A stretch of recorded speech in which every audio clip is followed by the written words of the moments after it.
आज मालेगांव शहर में इस हल्ला बोल जलसे की सदर साहब अभी बहुत अच्छी तकरीर कर रही थी। हमारी बहन शान हिंद निहाल अहमद साहब, मुस्तकीम डिग्निटी साहब, रिजवान साहब, सुहेल अब्दुल करीम साहब, अतार हुसैन साहब, फिरोज आजमी साहब, अकरम साहब, शकील फैजी साहब, इस्माइल साहब, मुहतरमा साजिदा साहिबा, कुल जमाती तंजीम के जिम्मेदारान कारी जैनुल आबदीन साहब, रशीद सेठ साहब, अब्दुल रऊफ साहब, खुशनूद साहब, अनीस साहब, गुड्डू साहब, अमीन पटेल साहब, अकील साहब और यहाँ बैठे तमाम माले गांव के मोहतरम शख्सियत, दोस्तों, भाइयों और बहनों, कहते हैं जब से चला हूं मेरी मंजिल पे नजर है। जब से चला हूं मेरी मंजिल पे नजर है, आंखों ने कभी मील के पत्थर नहीं देखे। साथियों, मैं आ रहा था तो मैं मालेगांव के बारे में लगा देखने गूगल पे, तो ये गिरना नदी के किनारे मुंबई आगरा रोड पे बसा हुआ मालेगांव, जिसका जब सेंसस 2011 में हुआ था तो अंदाजन उसकी जो है अभी अंदाजन उसकी आबादी 8,17,000 के करीब है। बराबर है, 8,17,000। और मुझे बहुत खुशी हुई इस बात को देख करके कि आज जो है पूरे महाराष्ट्र में लिटरेसी यानी पढ़ाई लिखाई में 87.1% मालेगांव के लोग हैं। तालियां बजाकर स्वागत कीजिए। लिटरेसी में मालेगांव के पढ़े लिखे लोग 87.1% मर्द लोग हैं, जो महाराष्ट्र की एवरेज से सबसे ज्यादा है। और इसमें मर्दों में 93.3, और सबसे अच्छी बात है कि फीमेल लेडीज हमारी पढ़ी लिखी 89.81% लिटरेसी में औरतें भी आती हैं।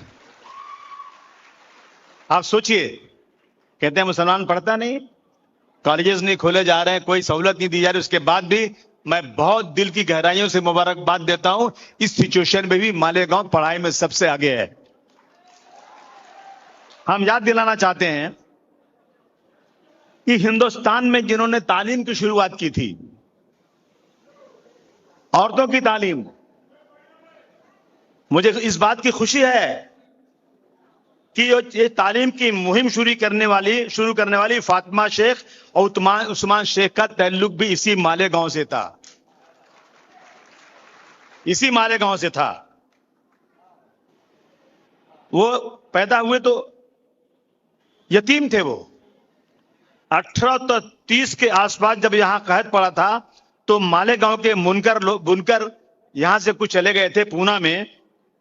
उस वक्त उनकी उम्र जो थी 8 साल की थी उस्मान साहब की। फातिमा शेख की उम्र 6 साल की थी, जो यहां से चली गई थी। पूना में मुंशी अब्दुल कादिर साहब जो टीचर थे, उन्होंने उनको पनाह दी और उस्मान शेख को ऐसे स्कूल में डाला गया था जहां पर महात्मा ज्योतिबा फुले भी वहीं पढ़ते थे। दोनों एक साथ पढ़ते थे। सोचिए, उस्मान शेख एंड महात्मा ज्योतिबा फुले एक साथ एक ही स्कूल में थे। और जब महात्मा ज्योतिबा फुले की शादी हो गई और उनकी बीवी जो है तालीम की तरफ जाने लगी, तो जो बड़ी जात के लोग थे उन्होंने कहा कि हम ये बर्दाश्त नहीं कर सकते कि औरतें तालीम में जाएं, खास तौर से दलित औरतें और मुस्लिम औरतें। तंग आ गए वो। उनको घर से, इनको जो है अपनी बीवी के साथ घर से निकलना पड़ा। तो जो सावित्रीबाई घर से निकली तो उनको सहारा देने वाला कोई नहीं था सिवाय फातिमा शेख के। ये एहसास भी किसको जाता है? मालेगांव को जाता है। बहुत बधाई मालेगांव की सरजमीन को देना चाहता हूं मैं। तालीम के लिए फातिमा शेख पहली बार जब स्कूल खुला, सावित्रीबाई ने स्कूल खोला जब उनकी जगह पे, तो पहली हिंदुस्तान में टीचर औरतों की कोई बनी तो फातिमा शेख बनी, जो मालेगांव की थी।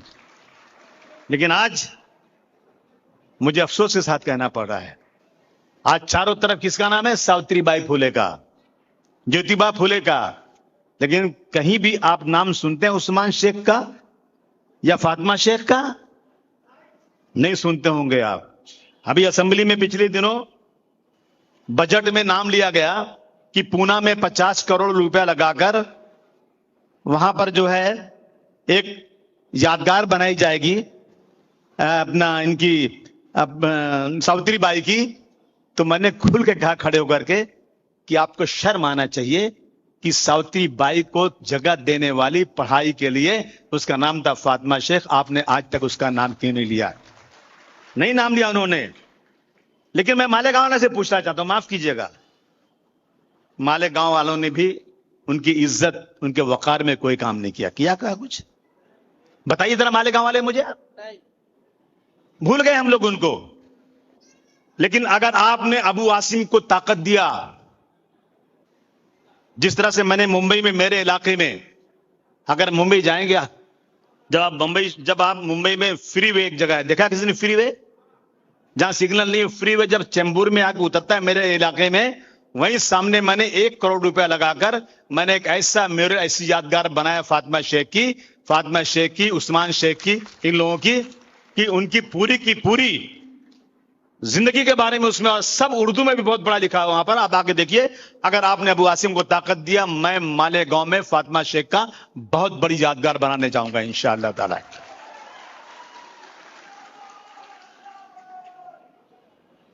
दोस्तों, और जब सुनिए दूसरी बात, मालेगांव के कितना, जो मेरा, जब ये हमने ये बनाना शुरू किया तो हमारा महाडा का इंजीनियर कलीम शेख, जिसने इसमें आगे बढ़ के काम किया, वो भी मालेगांव का है। कलीम शेख का भी इसमें बहुत बड़ा हाथ है, जिसने इसमें मुझे काम करके दिया इसका। दोस्तों, मेरा मालेगांव मस्जिदों और मीनारों का शहर है। अल्हम्दुलिल्लाह 400 मस्जिदें हैं ना यहाँ पे, 500 मस्जिदें हैं, ताली बजाकर स्वागत कीजिए। लेकिन कुछ लोगों की आंखों की किरकिरी बना हुआ है। कब्रिस्तान 7 है यहां पर, बराबर 8, अल्लाह करम बढ़ती जा रही है। 7-8 ईदगाहें हैं मालेगांव में। मैं समझता हूं पूरे महाराष्ट्र में अगर मुसलमान सबसे ज्यादा कहीं हैं और बहुत अच्छे पढ़े लिखे हैं, हर गली में 2-4 शायर हैं, उर्दू जानने वाले हैं, तो सिवाय मालेगांव के कोई जगह नहीं है।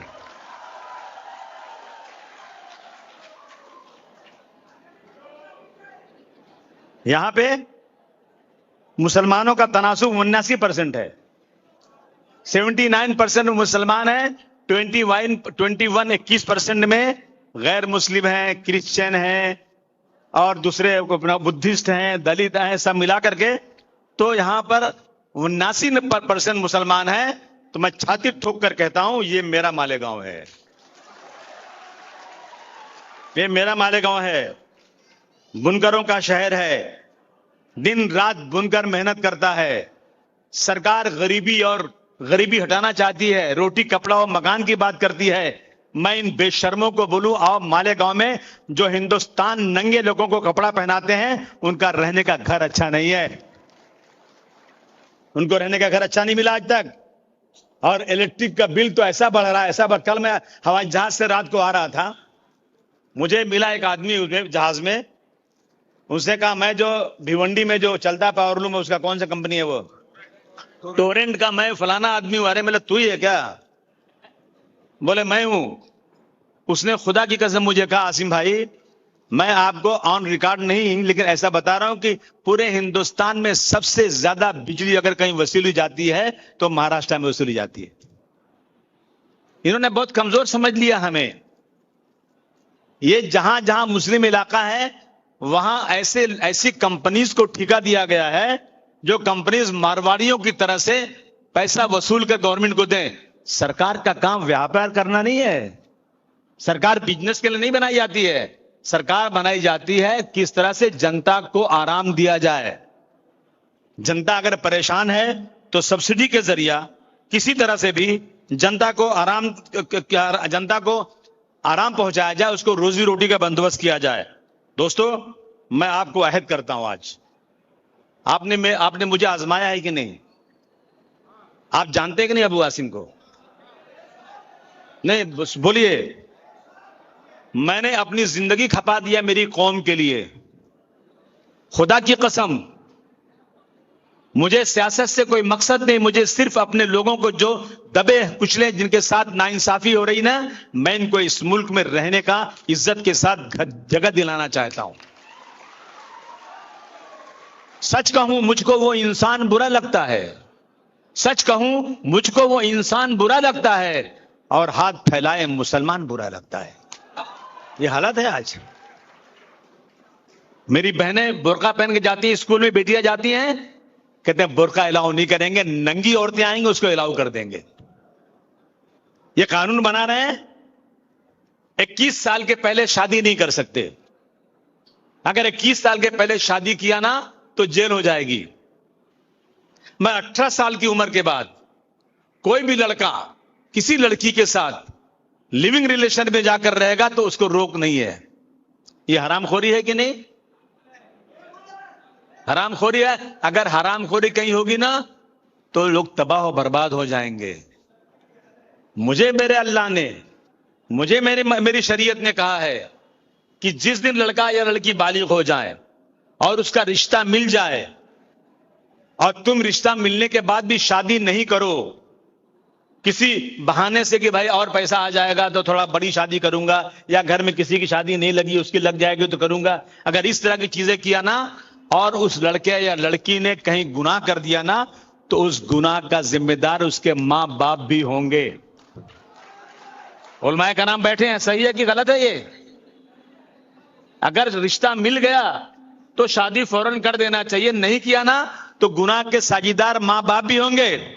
और ये दिल्ली में बैठा हुआ कहता है कि हम कानून बना दिया है 21 साल के पहले शादी नहीं कर सकते। एक तरफ मेरे अल्लाह का हुक्म है, एक तरफ इनका हुक्म है। मैं इसे कहना चाहता हूं कि 1400 साल पहले जो इस्लाम का कॉन्स्टिट्यूशन है उसको बदलने की कोशिश करोगे ना तो हम कभी इसको मानने को तैयार नहीं होंगे। ये हो रहा है आज देश में। दोस्तों, मालेगांव इंडस्ट्रियल सिटी होना चाहिए था, बड़ी बड़ी इंडस्ट्री होना चाहिए था। जो लोग पूरे हिंदुस्तान को कपड़ा पहनाते हैं उनके पास कपड़ा पहनने को नहीं है। जाइए देखिए, टीन के घरों में लोग हैं। 55% लोग आज भी झोपड़पट्टी में हैं, जिनका घर बहुत छोटा सा है, उसको घर आप नहीं कह सकते। काहे की सरकार तरक्की कर रही है? क्या तरक्की सरकार कर रही है? हम आपको अहद करते हैं, और अबू आसिम जो कहता है ना वो करके दिखाता है। चाहे दुनिया कुछ भी कर जाए उसको करके दिखाता हूं। लेकिन मेरे पास असेंबली में ताकत नहीं है। मैं चिल्लाता हूं, लड़ता हूं, लेकिन जब वोटिंग होती है ना तो मेरे पास गिनने के लिए सर नहीं है असेंबली में। मेरा भाषण आप सुन के खुश हो जाते हैं, लेकिन मैं असेंबली में उस वक्त अपनी ताकत, अपनी बात को मनवा सकता हूं जब मेरे साथ कुछ लोग और मेरे बगल में खड़े हो जाएं।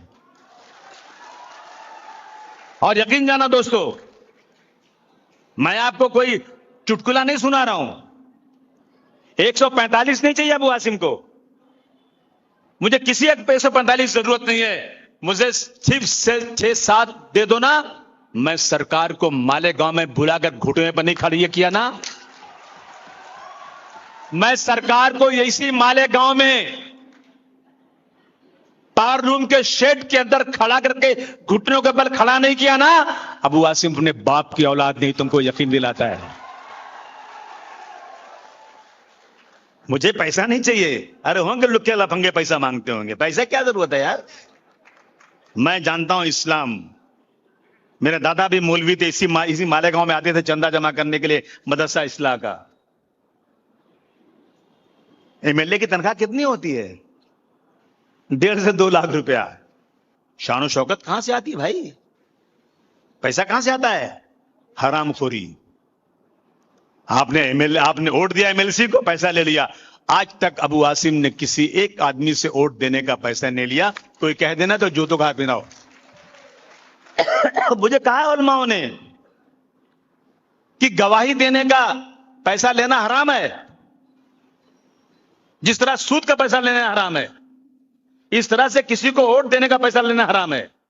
और कोई लेता है तो अपने आप को बड़े बड़े आलिम कहलाते हो, और पर्दे के पीछे क्या करते हो मुझे नहीं मालूम। क्या मैं किसी की बुराई नहीं कर रहा हूं,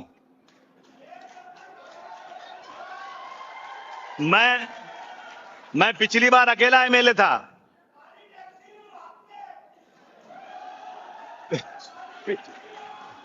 पिछली बार मैं असेंबली में अकेला है। पहले मेरे 4 एमएलए थे, 3 हुए, 2 हुए, 1 हुए, फिर 2 हुए।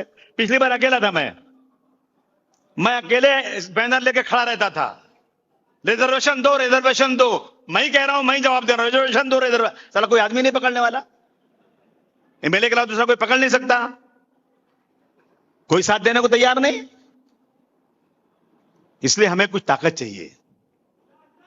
अबू वासिम आज आया है मालेगांव में सिर्फ इसलिए, मुझे खुशी है। हम लोग छोटे छोटे थे, निहाल भाई को देखते थे 92 के बाद यहां काली पट्टी पहने रहते थे, बराबर ना।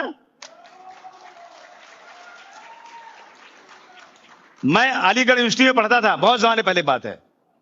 और मैं एक बार पार्लियामेंट घूमने गया तो वहां बैठे थे, मेरी मुलाकात उनसे हुई थी जब मैं यूनिवर्सिटी में पढ़ता था। मैं उनको बहुत जमाने से देखता था, लेकिन यकीन जानिए एक सेकुलर लीडर थे निहाल अहमद साहब, और जनता दल में थे। मेरे लीडर मुलायम से भी जनता दल में थे। और जब जनता दल टूटने लगी ना, तो मैंने कहा बड़ा अच्छा चांस है अबू वासिम, लोहा गर्म हथौड़ा मार दे। तो मैंने इन लोगों से बात किया कि आइए मेरे साथ। माशाल्लाह आ गए लोग मेरे साथ। एक बार मेरे साथ असेंबली में भेज दो, भेज दो। हाँ नहीं, एक बोलो, नहीं सुन रहा हूं। अरे टिकटवा दिया ना यार।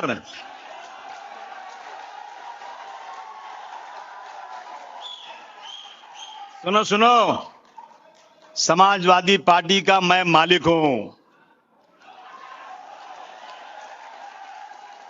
मुझे टिकट देने में किसी से पूछने की जरूरत नहीं। मेरे राष्ट्रीय अध्यक्ष ने कहा अबू वासिम तुमको जो करना हो महाराष्ट्र में करो, मैं तुम्हारे साथ हूं। और क्या चाहिए? ये वो पार्टी नहीं है कि, सुनो ना, मैं सुनो, ये वो पार्टी नहीं है कि उनका अध्यक्ष तय करता है कि मैं फलाने को टिकट दूंगा, दिल्ली से फोन आए चल दूसरे को टिकट दे, फसड्डी।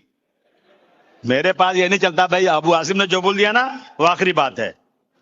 दोस्तों, मैं मालेगांव की बात कर रहा था। 1857 की गदर में 50,000 लोग काट दिए गए थे मुसलमान। मुसलमानों ने बड़ी ताकत के साथ इस मुल्क में फिर अंग्रेजों से लड़ा था। 50,000 लोग काट दिए गए थे। उस वक्त अवध था, यूपी नहीं था। अवध से उनके तमाम जिलों से लोग भाग भाग कर पनाह ढूंढ रहे थे। पनाह लेने के लिए इसी मालेगांव में आए वहां के लोग। मुबारकपुर, मऊ, बनारस, तमाम जगहों से भाग भाग के लोग आए थे पनाह लेने। और माशाल्लाह इस मालेगांव, भिवंडी, इन इलाकों ने उन मुसलमानों को पनाह दिया था। यहां पनाह मिली थी उनको। और दोस्तों, मुझे ये खुशी है जो जुल्म के शिकार हुए थे लोग, यहां पे आगरा रोड पर जो बस्तियां हैं, बुरहानपुर, मालेगांव, भिवंडी, मदनपुरा तक ये लोग आए। और ये इनकलाबी खानदान के लोग बुनकरों के काफिले में यहां आकर बुनकर का काम शुरू किया, यहां आबाद हुए। और मगर आने के बाद इनकी जज्बे जिहाद कम नहीं हुआ। भाग भाग के वहां यहां आए। लेकिन जब गांधी जी और अली ब्रदर्स ने आजादी की लड़ाई में बंबई में खिलाफत तहरीक शुरू की, खिलाफत हाउस के अंदर, तो यही वो लोग जो बेचारे बेजारों मददगार भागकर बाहर से आए थे ना, ये लोग बंबई गए। क्या जिगरा था उनका। इसी मालेगांव के लोग बंबई गए और जाकर वहां पर उन्होंने खिलाफत तहरीक को अपनाया। और मालेगांव में आकर के हर नौजवान के अंदर खिलाफत तहरीक की एक जो है पूरी हवा फैल गई मालेगांव में आने के बाद। कुछ मालेगांव के उलमाए कराम, कुछ मुजाहिदीन आजादी, इनके साथ बहुत ज्यादा यहां जुल्म हुआ था। मैं देख रहा था कि यहां पर अंग्रेज की पुलिस की टक्कर हुई। 1922 में यहां 7 मुजाहिदे आजादी को फांसी हुई थी। 7 मुजाहिदे आजादी को फांसी हुई थी और उसमें अंग्रेज की पुलिस भास्कर राव की गोली का निशाना बने थे अब्दुल कादिर मुजावर मियां मालेगांव के, मोहम्मद मासूम और मोहम्मद बशीर। इसके बाद जब लोगों को अंग्रेजों ने फांसी की सजा दी तो सैयद सलमान शाह, मुंशी मोहम्मद शाबान, अब्दुल गफूर, मोहम्मद इसराइल, बुद्धू वल्द फरीदन, मोहम्मद हुसैन वल्द हाजी मोहम्मद, अब्दुल्ला वल्द खुदा बख्श, मौलाना मोहम्मद इसाक नक्शबंदी, हकीम अब्दुल मजीद एहसान मालेगांव को शोदाए कराम या उनको शहीद किया गया। मैं आज आप अपनी तरफ से उनको खराज अकीदत पेश करता हूं। ये जमीन मुजाहिदे आजादियों की जमीन है। ये भागे नहीं थे उनकी तरह, सावरकर की तरह से। इन्होंने लड़ाई लड़ी थी। लेकिन आज मुसलमानों के साथ इस मुल्क में क्या हो रहा है? जब हिंदुस्तान पाकिस्तान का बंटवारा हुआ तो हमारे पुरखे, हमारे बाप दादा गठरियां बनाकर पाकिस्तान की तरफ रवा दवा थे। कहा था मोहम्मद अली जिन्ना ने कि आ जाओ, तुम्हारे लिए हमने पाकिस्तान बना दिया है। एक मुस्लिम कंट्री बना, एक हिंदू कंट्री बना। मुझे अफसोस के साथ कहना पड़ता है कि 1947 के पहले हिंदू और मुसलमान कंधे से कंधा मिलाकर लड़ाई लड़ रहे थे आजादी की। लेकिन अंग्रेजों ने एक ऐसी चाल चली कि हिंदुस्तान पाकिस्तान के 2 टुकड़े कर दिए। और अब्दुल कलाम आजाद साहब ने कहा था कि मेरी लाश पर पाकिस्तान बनेगा। किसने पाकिस्तान बनाया? मुसलमानों ने नहीं बनाया। जानबूझकर उन्होंने हिंदुस्तान के टुकड़े किए। और जब मुसलमान जाने लगा तो मौलाना आजाद ने दिल्ली की मस्जिद की जामा मस्जिद से कहा पुकार पुकार के, मुसलमानों मत जाओ, चले जाओगे तो तुम्हारी लाखों मस्जिदें वीरान हो जाएंगी। कोई वहां पर अजान देने वाला, नमाज पढ़ने वाला नहीं होगा। तुम्हारी कब्रिस्तान में कोई फातिहा पढ़ने वाला नहीं होगा। क्या मुसलमानों तुम्हें याद नहीं, तुमने इसी यही गंगा नदी में तुमने यही वजू कर नमाज पढ़ा है? तुम्हें मैं खुदा का वास्ता देता हूं, रसूल का वास्ता देता हूं, रुक जाओ, यहां पर तुम्हें इंसाफ मिलेगा। हम मदद नहीं बल्कि आपको इंसाफ देंगे। रुक गए थे हम लोग, नहीं गए थे हमारे बाप दादा पाकिस्तान। जितने पाकिस्तान गए उससे ज्यादा हिंदुस्तान में रहकर पाकिस्तान मुर्दाबाद, हिंदुस्तान जिंदाबाद का नारा लगाए। जब भी फौज में जरूरत पड़ी, हमारी नौकरियां हमको कम मिलती हैं, लेकिन जब भी हिंदुस्तान पाकिस्तान या कहीं से भी कोई जंग हुई है तो मुसलमानों की जितनी भर्ती हुई ना, उससे बहुत ज्यादा एवरेज में मुसलमानों ने कुर्बानी देकर हिंदुस्तान का झंडा फहराया है। लेकिन आज क्या हो रहा है दोस्तों मुल्क के अंदर? बाबरी मस्जिद का फैसला हो गया। जज साहब कहते हैं कि वहां पर मंदिर तोड़ के मस्जिद बनी, ऐसा कोई प्रूफ ही नहीं। मंदिर तोड़ के मस्जिद नहीं बनी है जो चिल्लाया जा रहा है। बहुत दिन से उसकी इंक्वायरी हुई। जज साहब कहते हैं कि 1949 की रात में मस्जिद में जो मूर्ति रखी गई थी ना, वो गुंडागर्दी थी, क्रिमिनल एक्टिविटी थी। हमने तालियां बजाई, वाह माशाल्लाह, ये जज साहब बहुत अच्छा आदमी है। ये कह रहा है कि क्रिमिनल एक्टिविटी थी, जरूर सजा देगा उनको। एक कलेक्टर नायर, उसने मूर्तियां जैसे रखी गई ना, मस्जिद को बंद कर दिया और नमाज रोक दी गई। 6 दिसंबर 1992 को आपने देखा कि नहीं देखा? मस्जिद मिसमार की गई। देखा था कि नहीं देखा था? बोलिए ना। टेलीविजन पर आया था कि नहीं आया था? हाथों में बेलचा लेकर तोड़ रहे थे कि नहीं तोड़ रहे थे?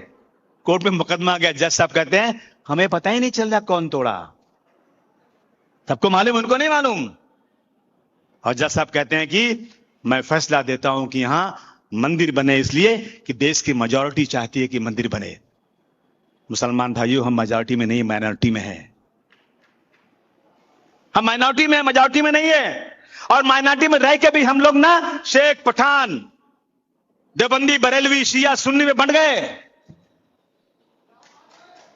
गए हम लोग। हमारी हैसियत ही कम हो गई। मैं उलमाए कराम से बार बार हाथ जोड़कर कहता हूं, खुदा के वास्ते 50 मीटिंग में चिल्ला चिल्ला कर कह चुका हूं, खुदा के वास्ते अपने मसलक पर चलो। जितने अपने मसलक की तारीफ करना खूब करो, लेकिन दूसरे मसलक को गाली मत दो। इससे इंतशार पैदा होता है, कौम बढ़ जाती है। एक तो तादाद कम, दूसरे इंतशार। मुंतशिर हो तो मरो शोर मचाते क्यों हो? तो मैं कह रहा था मस्जिद वहां मंदिर बन गई।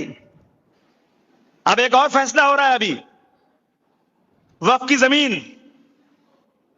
किसने किया था वहां पर फैसला? नायर कलेक्टर ने 1949 की रात में। और अभी सरकार कहती है कि 12 मेंबर हैं वक्फ बोर्ड के और एक जो है सीईओ है। अब 12 मेंबर में हम अपने मेंबर घुसाएंगे, मेजॉरिटी उनकी हो जाएगी। सीईओ कहता था कलेक्टर से जाओ, मालेगांव में जगह ये है ना, किसी ने कब्जा कर लिया है, ये वक्फ की जमीन, इसे खाली करवाना है। अब सीईओ नहीं कहेगा, अब कलेक्टर कहेगा। कलेक्टर किसका आदमी है? सरकार का। माफ करना, बुरा मानेंगे लोग, लेकिन तलवे चाटकर अपनी पोस्टिंग करवाते हैं। मुझे अच्छी जगह दे दो।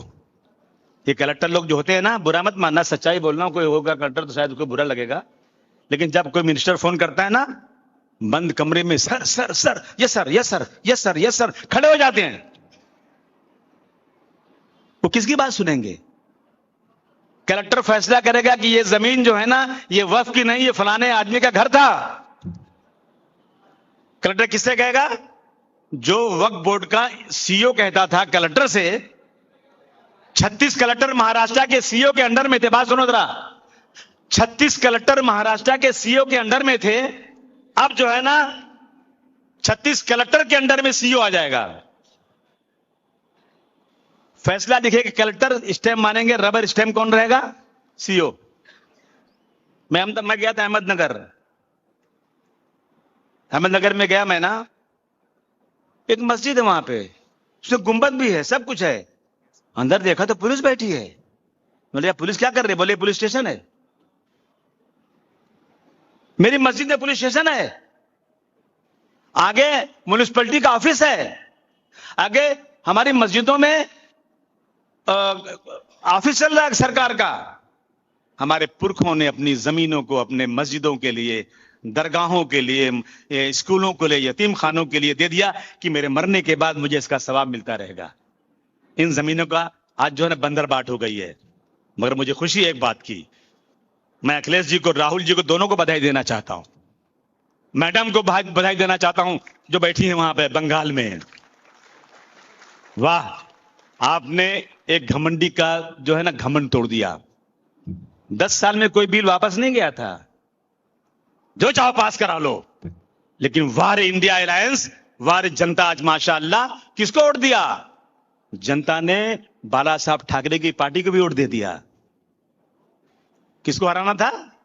घमंड को तोड़ना था। 400 पार अगर हो गया तो क्या होता? ये हमारी जो जमीन है, जो आज हिंदुस्तान में फौज की जमीन सबसे ज्यादा है, उसके बाद रेलवे की जमीन है, उसके बाद इस दबी हुई कौम की जमीन है 9 लाख एकड़। ये माफियाओं की नीयत उस जमीन पर पड़ गई है। लेकिन मैं बधाई देना चाहता हूं इंडिया अलायंस की, माशाअल्लाह समाजवादी की 5 सीटें थी, 37 सीटें हो गई और बिल वापस हो गया। और इंशाल्लाह वो बिल कभी पास नहीं होगा। हम वादा करते हैं बिल पास नहीं होने देंगे, चाहे कुछ भी हो जाए। लड़ेंगे इसके लिए हम लोग। अखिलेश यादव का वादा है कि मैं कुछ भी करूंगा लेकिन बिल पास नहीं होने दूंगा। हमें यही करना है।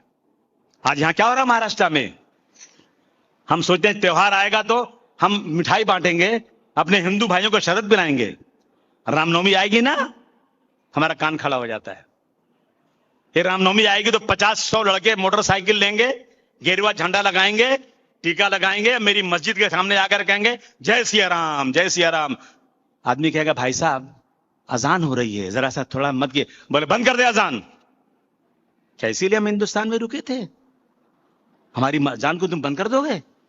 और अगर किसी नौजवान लड़के ने आकर झगड़ा किया ना, तो ये पुलिस के सामने खड़े होकर के मस्जिद में घुस करके मस्जिद का माइक तोड़ देते हैं, कुरान शरीफ को जला देते हैं और मीनारे पर चढ़ के हथौड़ा मारते हैं। देखा कि नहीं देखा आपने? लानत है हमारी जिंदगी पर, हम अपनी आंखों से देख रहे हैं। इसका रास्ता एक ही है। मैंने पहले भी कहा था, आज भी कहता हूं, अली मियां नदवी साहब इस मुल्क के बहुत बड़े आलिम थे, बहुत जलील आलिम थे अली मियां नदवी साहब। सऊदी अरब से, दुबई से जहाज आता था, लखनऊ में उनको ले जाता था। वो एक बार गए थे मसर में, मिस्र की लाइब्रेरी में गए, उन्होंने कहा मुझे हुजूर सल्लल्लाहु अलैहि वसल्लम की सीरत पर एक किताब दे दो। लाइब्रेरियन से कहा सबसे अच्छी किताब चाहिए। उसने कहा साहब अगर आपको सबसे अच्छी किताब चाहिए रसूलुल्लाह की सीरत के ऊपर तो अली मियां नदवी साहब ने लिखा, वो किताब ले लो। कहा मैं ही हूं अली मियां नदवी, मैं ही अली मियां नदवी हूं, वही मांग रहा किताब। कितना बड़ा कैरेक्टर था। उन्होंने कहा है कि अगर हिंदुस्तान का पूरा मुसलमान 100% मुसलमान जो है ना अपना नमाजी बन जाए, बाजमात नमाजी बन जाए, नमाज सबसे बेहतर बात जमात की होती है। हिंदुस्तान का 100% मुसलमान जमात से नमाजी बन जाए, हिंदुस्तान का पूरा मुसलमान तहज्जुद गुजार बन जाए, फिर भी अगर उसके अंदर सियासी सूझबूझ नहीं आई, सियासी बसीरत नहीं आई, तो सुन लो हिंदुस्तान के मुसलमानों, इस मुल्क में ऐसा वक्त भी आ सकता है कि तुम 5 वक्त की नमाज भी तुम्हें मुयस्सर नहीं होगी। किसने कहा ये? इसे अली मियां नदवी साहब ने कहा। उसको हम भूल जाएं क्या? इसलिए मैं आया हूं हमारे गांव के लोगों, 1995 से लड़ रहा हूं। रात को 2 बजे पहुंचा हूं, सुबह 7 बजे निकल गया हूं। घर में रोज झगड़ा, घर में रहते नहीं। घर देखूं कि कौम देखूं, मिल्लत देखूं, क्या देखूं, क्या देखूं? पैर सूज जाते हैं, वक्त नहीं मिलता। लेकिन एक जुनून सवार है कि मैं इस मुल्क में किराएदार नहीं हूं, मैं मालिक हूं। इस मुल्क का मालिक हूं मैं इस मुल्क में रहूंगा तो जिस तरह टीपू सुल्तान, हजरत टीपू सुल्तान ने कहा था 1000 दिन गिदड़ की जिंदगी से बेहतर एक दिन शेर की जिंदगी है। बहुत तकलीफ दे रहे हैं मुझे, मैं माइक पे नहीं बोलना चाहता हूं, लेकिन मर जाऊंगा, मिट जाऊंगा, लेकिन मैं इस सच्चाई के रास्ते को छोड़ूंगा नहीं, चाहे कुछ भी हो जाए तो क्या हुआ। हमारे गांव के लोगों, ये मेरा इलाका है। रोज यहां पे मैं आपके पास आया हूं, दास्ताने क्या क्या सुनाऊं आपको। एक आफ्ताब पूना वाला था, उसने कोई लड़की को काट डाला। ये फिरका परस्तों ने उसी से मुल्क में चारों तरफ मुसलमानों के खिलाफ जो है ना प्रोटेस्ट शुरू कर दिया। सकल हिंदू समाज, सकल हिंदू समाज क्या होता है? बोले पूरे हिंदू लोग की तरफ से क्यों मोर्चा निकल रहा है? अरे मुसलमान ने लड़की को काट डाला और उसको फ्रीज में डाल डाला। अब बात में मालूम पड़ा कि ये मुसलमान नहीं, ये पारसी है। उसके बाद 10 केस ऐसे आए जो हिंदुओं ने लड़कियों को काटा, फ्रीज में काट के रख दिया, वो कोई टीवी दिखाता नहीं। अभी मैं गया था यहां अपना विकासगढ़, मुझे वीडियो दिखाया लोगों ने। एक औरत 10 दिन से कह रही है चिल्ला चिल्ला कर, चलो विकासगढ़ दरगाह पे जाएंगे।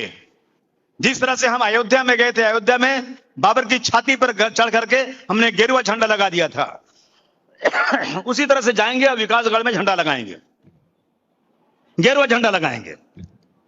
सरकार कुछ नहीं कर रही। 13 तारीख को, 14 तारीख को जाना था, तारीख थी 13 की रात में मुख्यमंत्री वहां गए। मैं पूछूं मुख्यमंत्री साहब क्यों गए थे वहां पे आप? मुझे नहीं मालूम क्यों गए थे, लेकिन उसी शहर में गए जहां ये हुआ। 14 तारीख को कई हजार लोग जमा हो गए दरगाह के नीचे। पुलिस ने कहा 144 लगा दिया, नहीं जा सकते। उसके पहले नहीं लगाया, 10 दिन तक चिल्ला रही औरत, तो आपने नहीं लगाया। और उसके बाद जब वहां 3-4 हजार लोग जमा हो गए, उन्होंने कहा नहीं हम जाएंगे ऊपर। पुलिस की मौजूदगी में चले गए और जाकर नंगा नाच नाचा। वहां से उतरने के बाद जाकर आपने देखा होगा फोटो, मस्जिद में घुसकर मस्जिद को तोड़ा। मैं गया था तो फर्श पूरी काली हो गई थी, बोले कुरान शरीफ नहीं जलाया। क्या केस बना उनके ऊपर? जमानत भी हो गई। और त्रिपुरा में कुरान शरीफ जलाया, मुसलमानों के साथ ज्यादती हुई तो मालेगांव के नौजवानों ने उसकी मुखालफत किया तो 11 महीने जेल में रहे। सही है कि गलत है?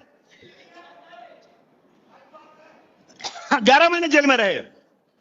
और मैंने सुन लीजिए अनवर साहब, मैं यहां के लोगों को लेकर गया उनके पास, होम मिनिस्टर के पास। सारी दास्तान सुनाई। जब दरियाई घोड़ा होता है ना, करता रहता है, ऐसे मिनिस्टर सुनता रहा, कुछ नहीं किया उसने। और मालेगांव के सभी लोग चले गए दूसरी पार्टी में। उनको होम मिनिस्टर ने कुछ नहीं किया।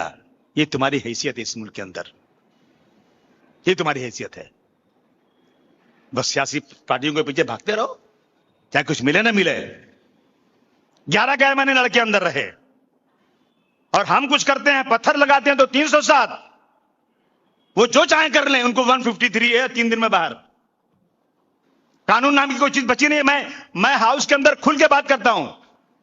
क्या है कानून देश में? आप मुसलमानों के लिए कानून? 7 लाख करोड़ का बजट आया हिंदुस्तान का या महाराष्ट्र का। हम 20% है महाराष्ट्र में। मैं 12% मुसलमान है, 8% जो है ना दूसरी अकलियत के लोग हैं। कितना हमको बजट दिया? 900 करोड़, अपना 900 करोड़। अगर आप अभी हिसाब लगाएंगे 7 लाख करोड़ का, तो 20% हमको मिलना चाहिए। हमें ऊंट के मुंह में जीरे के बराबर ही पैसा नहीं मिलता, और जो अनाउंस होता है ना उसका आधा पैसा वापस चला जाता है। नहीं मिलता हमको कब्रिस्तान की जमीन के लिए मेहनत करनी पड़ती है, दर दर ठोकने खानी पड़ती है। उस दिन अजीत पवार साहब ने कहा कि मैं माइनॉरिटी के साथ में जुल्म नहीं होने दूंगा। मैंने तालियां बजाई। अरे वाह वाह, ये कहां से निकाला है नौजवान? एक कह रहा है कि मैं मुसलमानों के साथ कोई जुल्म नहीं होने दूंगा। मैंने लिखा कि सर आपका बहुत बहुत आभार, आपने ऐसी बात किया। प्लीज जरा सा, जो ये अपना पूसे गांव में एक नौजवान को मार दिया गया, जिसकी बीवी प्रेग्नेंट थी, मस्जिद में घुस के मार दिया बेकसूर, उसको मुआवजा दीजिए, और जिसने मारा जेल भेज दीजिए। आज तक जवाब नहीं है। जबानी बातें कब तक चिल्लाते रहेंगे?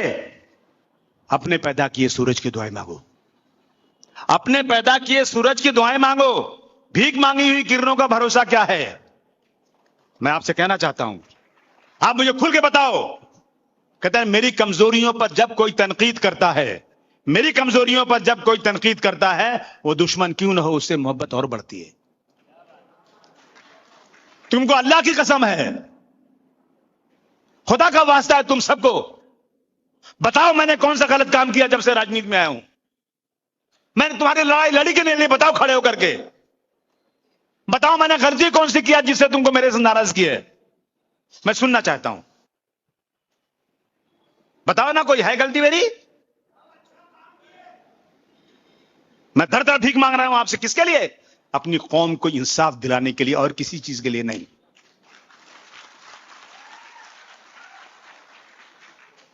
मैंने पढ़ाई के बाद कारोबार किया, भागदौड़ किया। माशाल्लाह मेरा कारोबार इतना चलता है कि मैं दिन रात काम करते रहूं तो मेरे बच्चों को दाल रोटी इज्जत से खिला सकता हूं।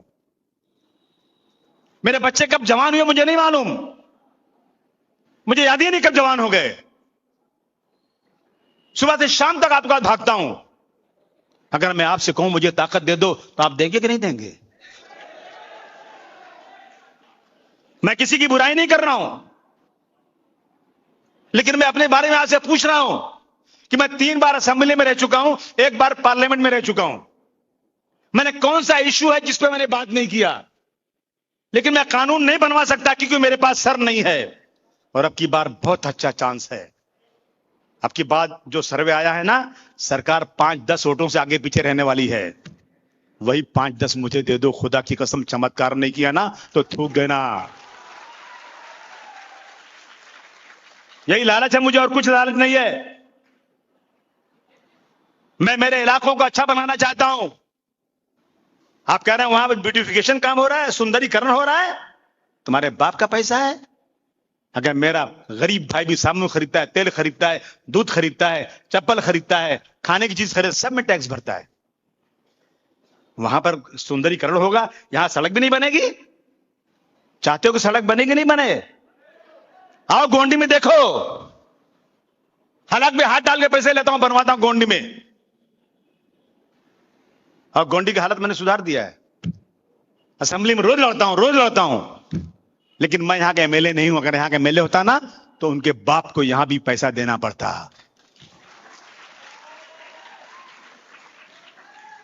यहां का एमएलए मैं नहीं हूं। यहां का एमएलए इसको बना दो।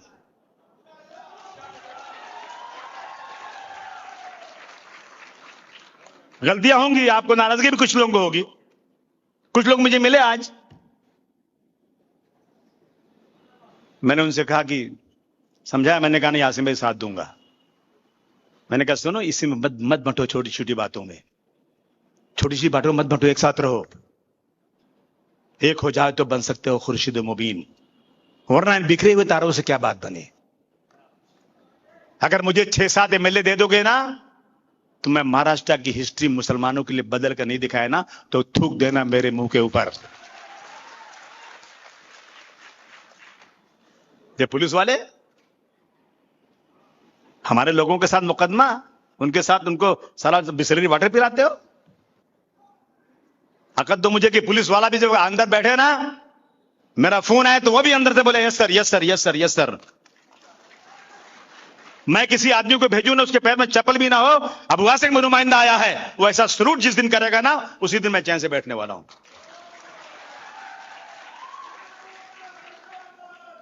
इसलिए आपसे गुजारिश करने आया हूं, मालेगांव के लोगों, मत भटको, मत सोचो कुछ ये यूपी वाला है, ये खानदासी है, ये कौन है, छोड़ दो ये सब बात। तुम्हारा भाई अबू आसिम कोई लीडर नहीं, तुम्हारा खादिम है, तुम्हारी खिदमत के लिए तुम्हारे पास आया है। अगर जिंदगी में जीतने वाले एमएलए से अबू आसिम ने 1 रुपया भी मांगा तो मेरे लिए सूअर का गोश्त।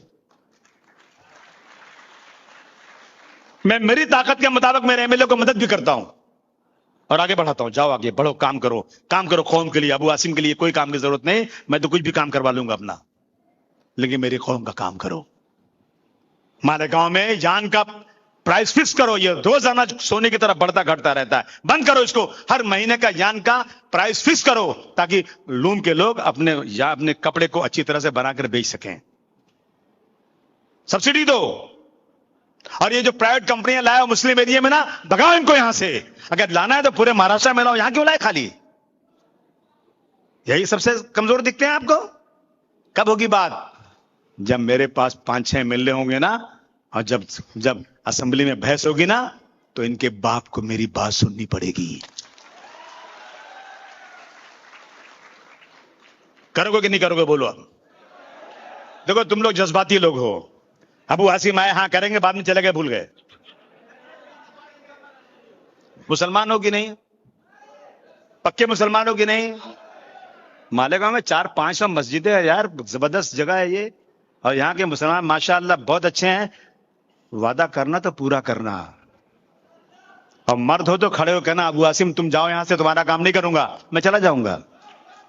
मैं चला जाऊंगा, नहीं करोगे तो मैं आपका मालिक नहीं हूं, मैं आपका खादिम हूं, मैं आपका खादिम हूं। आप बताइए कि आप वादा करके वादा खिलाफी तो नहीं करोगे? मुझे दोनों हाथ उठा के बताओ, आप क्या मेरे साथ दोगे नहीं दोगे? पक्का ना? मैंने अखिलेश जी से बोला, अखिलेश जी को बुला रहा था मैं यहां पर, क्या आ जाओ, तो अखिलेश जी बोले अलायंस हो तो आता हूं। क्या रे है? तू क्यों खड़ा हो रहा है? मैं कल गया था लखनऊ। मैंने अखिलेश जी से बोला कि आपने तारीख तय किया था मालेगांव की, आप आए क्यों नहीं? तो बोले मैं सोचता हूं कि अलायंस की डेट, अलायंस हो जाए तो आऊं। मैंने कहा नहीं, आपको अलायंस हो या ना हो, आपको आना है मालेगांव। तो उन्होंने मुझे एक डेट दिया है, बहुत बिजी है वो, लेकिन 15, 18 और 19, 18 अक्टूबर को यहां आएंगे, 19 को धुलिया में रहेंगे। और मैं उसके पहले इंशाल्लाह इकरा हसन को बुला दूंगा यहां पर। ये आपकी पार्टी की है, वो जहां बोलूंगा आएंगी वो लोग, आना ही पड़ेगा। और बोलोगे ना तो जिसने अयोध्या में बीजेपी को पटका है ना, उसको भी बुला सकता हूं। अरे मैंने 37 में 33 को तो बंबई बुला लिया था। तुम्हारे भाई को कमजोर मत समझो। मैं जो कहता हूं मेरा लीडर वो करता है, तो जरा भूलना मत भैया। पक्का ना? पक्का ना? अभी मैं डायरी खोल के लिखने वाला हूं। आज की तारीख क्या है? 30 अगस्त को मेरे नौजवान भाइयों ने, मेरे इनकलाबी भाइयों ने, जिन्होंने अंग्रेजों को छक्के छुड़ा दिए, उन्हीं के खानदान के लोगों ने मुझे वादा किया है कि मैं शान हिंद को जीता कर दूंगा। बहुत आएंगे लोग बहकाने आपको, पानी फूंक के देंगे, पी लो। अरे एक तो कहता है कि वो किसी को लड़का नहीं हो रहा था, पानी देंगे बच्चा पैदा हो जाएगा। पता नहीं साला क्या क्या, मुझे नहीं मालूम क्या होता है यार। नहीं, मैं नहीं बोल रहा कौन कहता है, ये तो नहीं बोला मैंने। अब क्या बोले यार, अभी क्या बोले अब?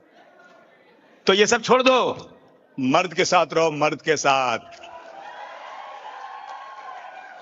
मुझे उम्मीद नहीं बल्कि पूरा पक्का भरोसा है इंशाअल्लाह। मैं कल रात को 2 बजे अखिलेश जी से बात किया और मैंने बोला सुनो, मैं मालेगांव अब की बार जीत कर नहीं दिखाया अखिलेश भाई तो आपको मुंह नहीं दिखाऊंगा।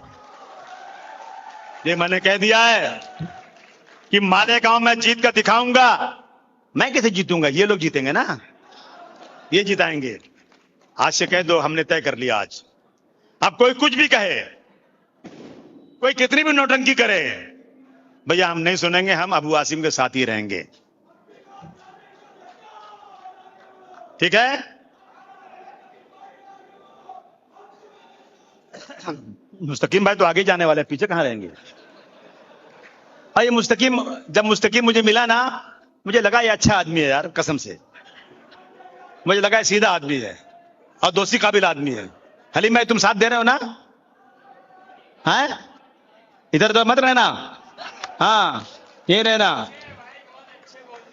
है। हाँ नहीं, हलीम भाई मेरे बचपन के दोस्त हैं यार। मत देखिए दामन में गुल आए कि खार आए, मत देखिए दामन में गुल आए कि खार आए, ये देख कि किस तरह मालेगांव में बाहर आए। ठीक है, छोड़ दो दोस्ती उस्ती, कौम के नाम सब कुर्बान। लेकिन अब की बार इंशाअल्लाह मालेगांव में समाजवादी पार्टी का एमएलए आएगा, वो एमएलए अबू आसिम होगा।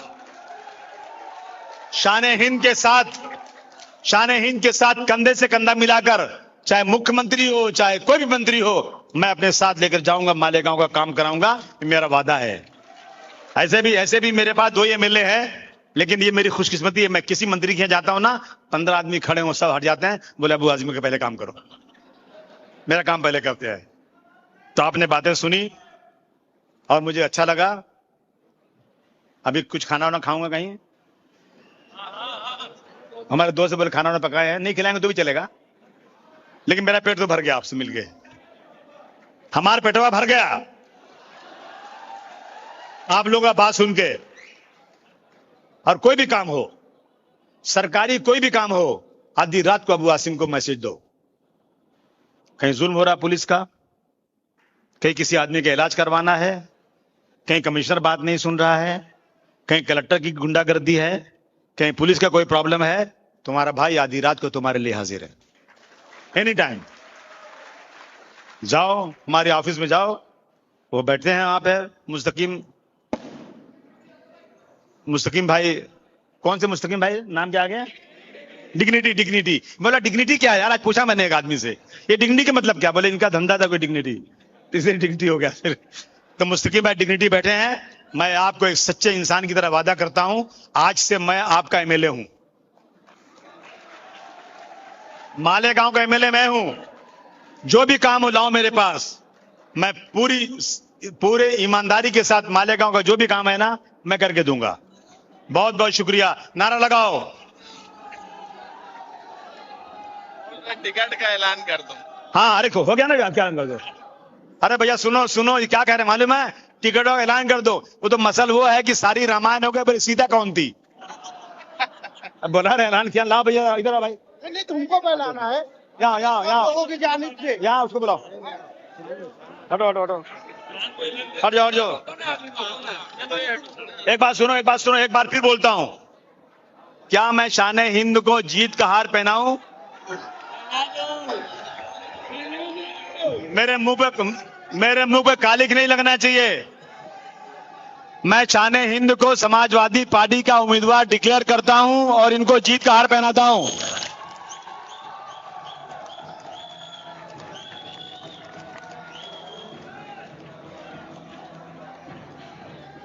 अरे वहां वाले का नाम क्या है, धुलिया वाले क्या नाम है? और धुलिया से सुनो, इसी के साथ साथ धुलिया से इश्तियाक जागीरदार को समाजवादी पार्टी उम्मीदवार बनाने जा रही है। इश्तियाक जागीरदार धुलिया से दोनों सीट ऐलान करता हूं।